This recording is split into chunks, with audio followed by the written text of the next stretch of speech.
എല്ലാ പ്രിയ വിദ്യാർത്ഥികൾക്കും പുതിയ വീഡിയോയിലേക്ക് സ്വാഗതം.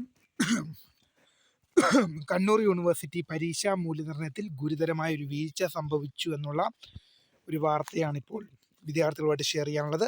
നിങ്ങൾക്ക് കാണാം, BBA വിദ്യാർത്ഥികളുടെ ഉത്തരക്കടലാസ് പേപ്പർ നോക്കിയത് BCom അധ്യാപകരാണ്. കണ്ണൂർ സർവകലാശാല പരീക്ഷാ മൂല്യനിർണ്ണയത്തിൽ ഗുരുതര പിരിവ്. രാജപുരം സെൻറ് പൈസ് കോളേജിലെ വിദ്യാർത്ഥികളുടെ പരീക്ഷയിലാണ് ഇങ്ങനെ സംഭവിച്ചിരിക്കുന്നത്. പരീക്ഷാ മൂല്യനിർണ്ണയത്തിൽ വീഴ്ച വന്നിട്ടുണ്ട് എന്ന് സർവകലാശാല തന്നെ വിശദീകരിച്ചിട്ടുണ്ട്.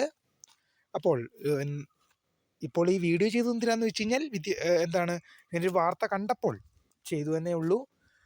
ഈ സംഭവം പുറത്തു വന്നത് എങ്ങനെയാണെന്ന് വെച്ച് കഴിഞ്ഞാൽ, കോളേജിലെ ഒരു വിദ്യാർത്ഥിനിയുടെ പേപ്പർ 40 മാർക്കിൻ്റെ എക്സാമിൽ പേപ്പർ നോക്കിയ സമയത്ത് വിദ്യാർത്ഥിനിക്ക് ലഭിച്ചത് 5 മാർക്കാണ്.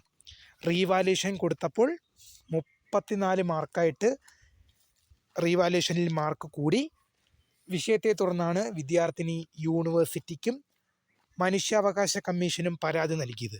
ആ പരാതിന്മേലാണ് യൂണിവേഴ്സിറ്റി പരീക്ഷാ മൂല്യനിർണ്ണയത്തിൽ വീഴ്ച വന്നു എന്നുള്ള ഒരു വസ്തുത ഇപ്പോൾ പുറത്തുവിട്ടിരിക്കുന്നത്. എന്തായാലും മറ്റേതെങ്കിലും വിദ്യാർത്ഥികളുടെ പേപ്പർ ഇപ്പോൾ ഒരു വിദ്യാർത്ഥിയുടെ കാര്യത്തിലാണ് ഇപ്പോൾ ഇങ്ങനെ വന്നിരിക്കുന്നത്. മറ്റേതെങ്കിലും വിദ്യാർത്ഥികളുടെ പേപ്പറിൽ ഇങ്ങനെ വന്നിട്ടുണ്ടോ ഇല്ലയോ എന്നുള്ളപ്പോൾ വ്യക്തതയില്ല. വാർത്ത കണ്ടപ്പോൾ വിദ്യാർത്ഥിയുടെ ഭാഗത്തേക്ക് എത്തിച്ചു എന്നേ ഉള്ളൂ. അപ്പോൾ യൂണിവേഴ്സിറ്റിയിൽ ഇങ്ങനെയൊക്കെ സംഭവിക്കുമോ എന്ന് പല വിദ്യാർത്ഥികൾ ഈ വാർത്ത കാണുമ്പോൾ ഇങ്ങനെയൊക്കെ സംഭവിക്കുമോ എന്ന് പല വിദ്യാർത്ഥികളുടെ മനസ്സിലൊരു ചോദ്യം വരാൻ സാധ്യതയുണ്ട്. പ്രിയ വിദ്യാർത്ഥികൾ മനസ്സിലാക്കുക, ഇത് ഇന്നലെയും തുടങ്ങിയ പ്രശ്നങ്ങളൊന്നുമല്ല. ഇത് പണ്ടേ ഇപ്പം കേരളത്തിലെ പല യൂണിവേഴ്സിറ്റികളിലും, കണ്ണൂർ മാത്രമല്ല പല യൂണിവേഴ്സിറ്റികളിലും ഇങ്ങനെയുള്ള പ്രശ്നങ്ങൾ ഉണ്ടാവാറുള്ളത് സ്വാഭാവികമാണ്. അതുകൊണ്ട് പുതുതായിട്ടൊന്നും കാണണ്ട. എന്തായാലും വിഷയത്തിൽ മനുഷ്യാവകാശ കമ്മീഷൻ ഇപ്പോൾ അന്വേഷണം ആരംഭിച്ചിട്ടുണ്ട്. വിദ്യാർത്ഥിയുടെ പരാതിന്മേൽ മനുഷ്യാവകാശ കമ്മീഷൻ അന്വേഷണം ആരംഭിച്ചിട്ടുണ്ട്.